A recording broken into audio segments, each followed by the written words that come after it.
Hey folks, welcome back to the channel. My name is Mordecai the Hunter, and I'm here to help you shoot better at cowboy action. Today I'm going to do that by going over footage from Day 2 of Land Run, the SASS National Championship hosted by the Territorial Marshals at the Oklahoma City Gun Club. Our posse is shooting on the first wave, so I was up and at the range before the sun rose to make sure I was ready for hammers down at 8 a.m. And we are shooting stages 1 through 4 on top of the hill. If you haven't been here before, it was pitch black when I got to the range, so I'll definitely be adding a headlamp to the checklist for next year.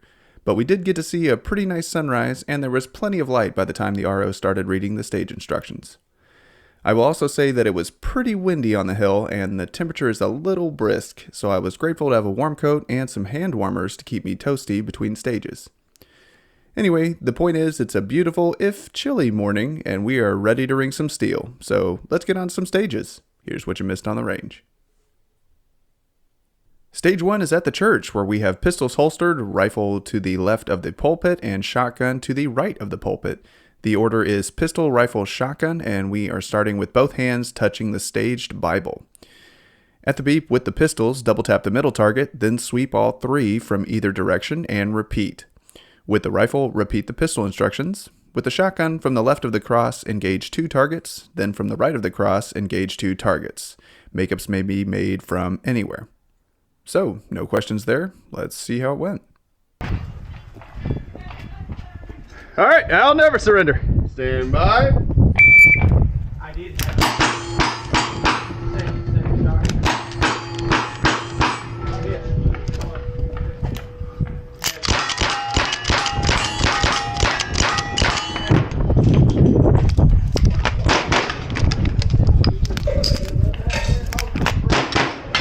Nice. 1953. That's right. Take it.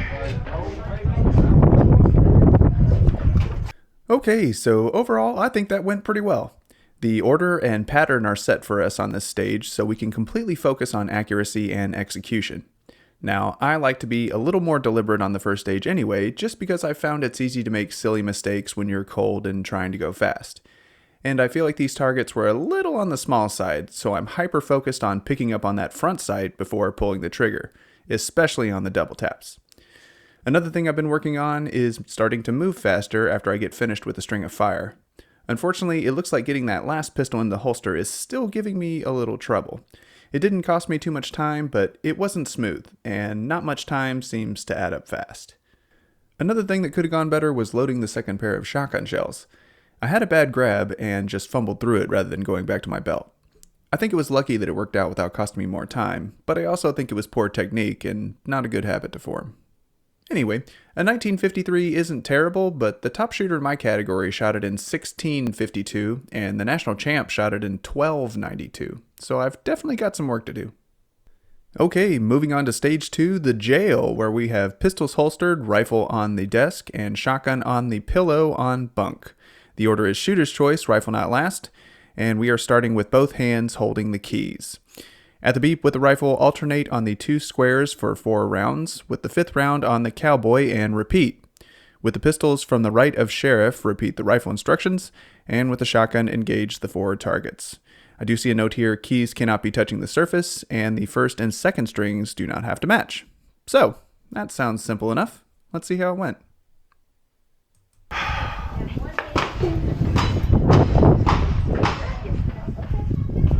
Alright, getting arrested by a girl. Stand by.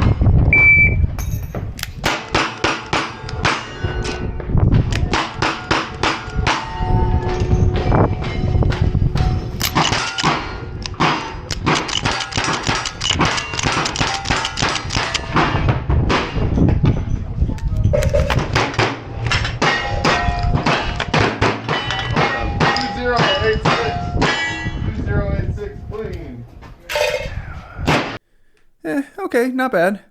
So for this stage, the squares are pretty good sized, but I've seen several people miss the Cowboy, so again I'm slowing down a little to make sure that I'm on target for that shot. As per usual, I'm starting with the pistols so that I get to shuck the last pair of shot shells for free, and I want to start holding the keys loosely near the pistol grip. I like to get lined up with the first target, and then be looking at the grip when the timer goes off because it's easy to refocus on the targets as I'm drawing. I was much happier with the pistol work on this stage. I feel like I had a good transition between the two pistols, and I did a much better job of hitting the holster when I started moving. One thing I did notice is that I took a stutter step before moving, which tells me that my shooting stance needs work. You want to be comfortable in your shooting stance, but you also need to be able to move quickly once you've finished the string. And you might have noticed a little trouble with the rifle. I had a failure to extract on the first round, but fortunately I was able to run the action again, and it worked, so it didn't cost me a lot of time. I've been having trouble with the rifle for a while, but assumed it was just part of me trying to push my speed. Turns out my carrier was worn out and needed to be replaced. Maybe I'll do a video on that at some point.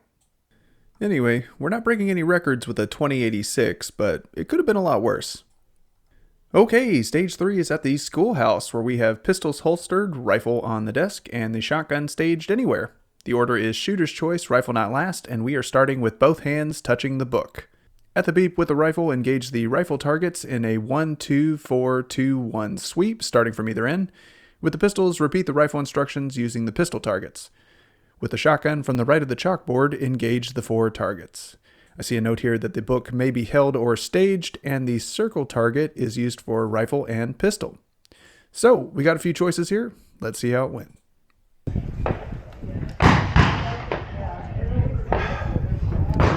I was a hired gun once. Stand by.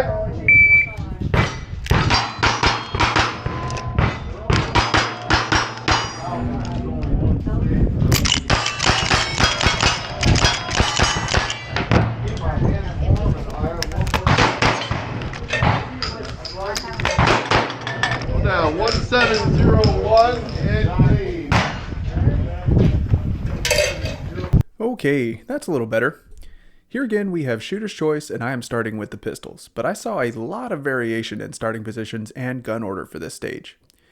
I knew I wanted to end with the shotgun for the free shuck, but I saw several people start with the shotgun at the bookshelf, use the distance between the tables to shuck, and then table their pistols.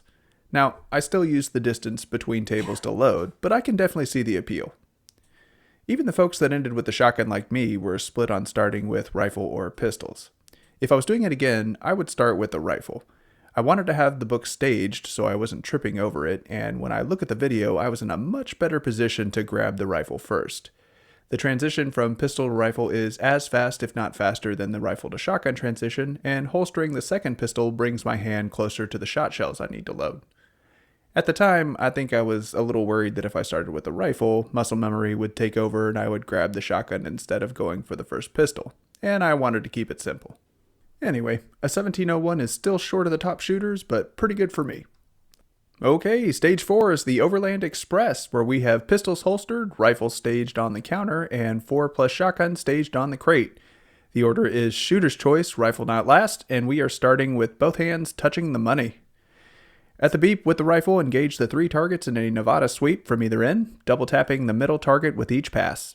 With the pistols from the left of the reinsman, repeat the rifle instructions, and engage the 4 shotgun targets.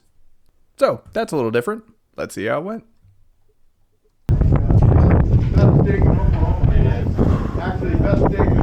Alright, life's tough, but I'm tougher. Stand by. Come on.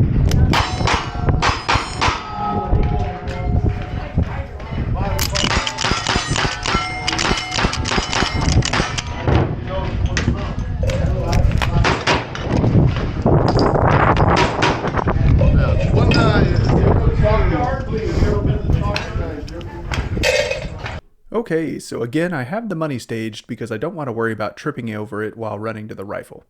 I am aware that the likelihood of that happening is low, but I didn't want that taking up space in my mind while trying to remember the pattern. Which isn't necessarily complicated, but the pistol split is super wonky, and even if I normally would start with the shotgun, I definitely wanted to get the pistols out of the way first. Even so, it wasn't a perfect run.